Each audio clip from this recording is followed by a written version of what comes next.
Good morning students. हम पढ़ रहे हैं ट्रांसपोर्टेशन इन प्लांट्स, पौधों में परिवहन। इसमें इस क्रम में आज हम पढ़ेंगे जल के अवशोषण की आधुनिक क्रियाविधि क्या है। आधुनिक वैज्ञानिकों के मत के अनुसार जल में जड़ों के द्वारा या पौधों के द्वारा जल का अवशोषण किस प्रकार किया जाता है। इसके पहले हम पढ़ चुके हैं कि मूल रोम के द्वारा जल जड़ की कोशिकाओं में प्रवेश करते हैं। मूल रोम से प्रवेश करके ये एपिडर्मिस से कॉर्टेक्स से एंडोडर्मिस से पेरिरंभ और फिर जाइलम की कोशिकाओं तक ये अभिगमन करते हैं और इस प्रकार जाइलम में उत्पन्न विभिन्न दाब के द्वारा ये पौधों की विभिन्न ऊंचाइयों तक पहुंचाए जाते हैं। जल अवशोषण की आधुनिक क्रियाविधि के अनुसार मूल रोम के द्वारा जल के अवशोषित होने के बाद यह जड़ की भीतरी कोशिकाओं में दो मार्गों के द्वारा अपसारित या अग्रसारित होते हैं। एपोप्लास्ट मार्ग, एपोप्लास्ट पाथवे, और दूसरा है सिम्प्लास्ट मार्ग यानी सिम्प्लास्ट पाथवे।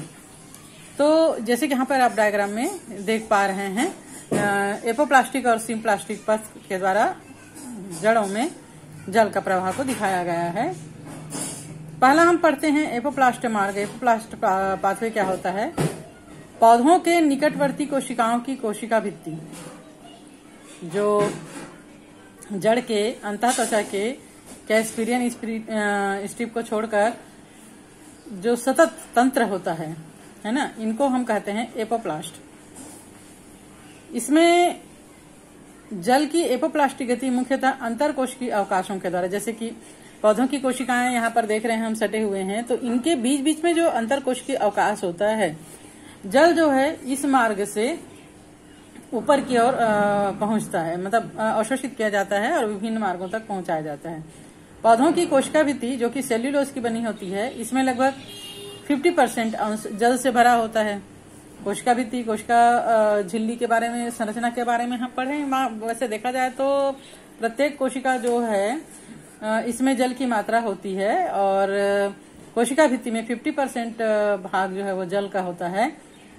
पत्तियों के पर्ण मध्योतक कोशिकाओं माने मीजोफिल सेल्स की कोशिका भित्ति से जल तब वाष्पित होकर अंतरकोशिकीय अवकाशों से होता हुआ वायुमंडल में पहुंचता है जब एपोप्लास्ट के सतत बहाव में एक प्रकार का तनाव या टेंशन या खिंचाव उत्पन्न होता है, जिसके फलस्वरूप जल जो है वो आसंजन यानी एडेशन और ससंजन यानी कोहेशन के गुण के द्वारा एक पुंज के रूप में, गुच्छे के रूप में मास फ्लो होता है। ये जल पुंज या जल का जो गुच्छा होता है, समूह होता है, ये कोशिका भित्ति के द्वारा खींचा जाता है और एपोप्लास्ट में जल की आपूर्ति फिर जाइलम के द्वारा होती है। सेकंड है सिम्प्लास्ट मार्ग या सिम्प्लास्ट पाथवे। पौधों में जीव द्रव्य के अंतः संबंधी तंत्र, इंटर कनेक्टेड सिस्टम को सिम्प्लास्ट कहा जाता है। पड़ोसी कोशिकाओं के बीच में कोशिका द्रव्य जीव द्रव्य तंतु यानी प्लाज्मोडेस्मेटा के द्वारा एक दूसरे से आपस में जुड़े रहते हैं। सभी कोशिकाएं प्लांट्स में प्लाज्मोडेस्मेटा के द्वारा आपस में जुड़े रहते हैं। तब सिम्प्लास्टिक गति के दौरान कोशिका द्रव्य के द्वारा जल का परिवहन होता है। जल चूंकि कोशिका झिल्ली के द्वारा कोशिका में प्रविष्ट होते हैं, इसलिए इनकी गति धीमी होती है और इससे जल की गति विभव प्रवणता यानी पोटेंशियल ग्रेडियंट के अनुसार होता है। जहां पे ज्यादा है वहां से कम की ओर इसकी गति होती है। एक बार जल के या किसी विलेय सॉल्यूट के कोशिका द्रव्य में पहुंच जाने के बाद एक कोशिका से दूसरी कोशिका के जीव द्रव्य तंतु के द्वारा पुनः किसी झिल्ली से पार के बिना ये अभिगमन करते हैं। ये गति साइटोप्लाज्मिक प्रवाह, साइटोप्लाज्मिक स्ट्रीमिंग के चलते और बढ़ जाती है।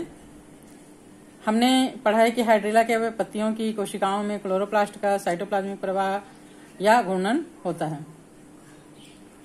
चूंकि जड़ में कार्टिकल कोशिकाएं ढीली रहती है, इसलिए अधिकांश जल इसमें एपोप्लास्ट के माध्यम से ही प्रवाहित होता है, क्योंकि जल के गमन को इन कोशिकाओं में किसी भी प्रकार का रुकावट या अवरोध नहीं होता।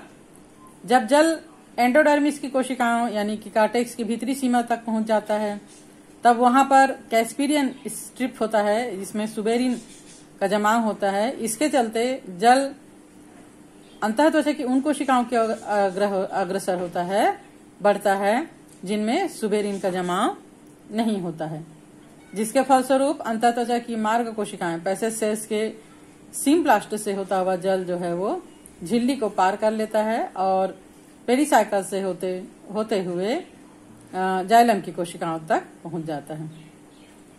जड़ की जाइलम कोशिकाएं तने और पत्तियों की जाइलम कोशिकाओं से जुड़ी रहती है। इस प्रकार मूल रोम से अंतः त्वचा तक एपोप्लास्ट मार्ग यानी कोशिका भित्ति से और पुनः अंतः त्वचा से सिम्प्लास्ट मार्ग यानी कोशिका द्रव एवं जीव द्रव्य तंतु से जल का अभिगमन होता है।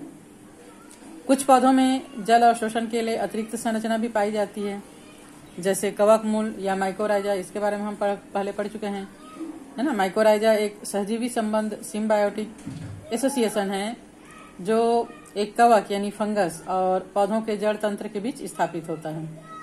कवक यानी फंगस को पौधों की जड़ों में रहने के लिए जगह मिल जाता है और जड़ों को फंगस के द्वारा जल अवशोषित करने में मदद मिलता है। कवक के तंतु जड़ की कोशिकाओं में प्रविष्ट कर जाते हैं और मृदा से जल और मिनरल खनिज लवण के आयनों को अवशोषित करने में मदद करते हैं। ये जड़ की कोशिकाओं को खनिज और जल प्रदान करते हैं, कवक जो होते हैं वो। इसके बदले में जड़ कवक को शर्करा और नाइट्रोजन यौगिक देते हैं और रहने के लिए स्थान देते हैं। कुछ पौधों के बीच माइकोराइजा के बिना अंकुरनहीन ही होता है, जैसे पाइनस। इस प्रकार इनमें एक अविकल्पी संबंध, है ना, ऑब्लिगेट एसोसिएशन यानी आवश्यक सहजीवी संबंध जो है वो स्थापित रहता है। तो आज हम इतना ही पढ़ते हैं।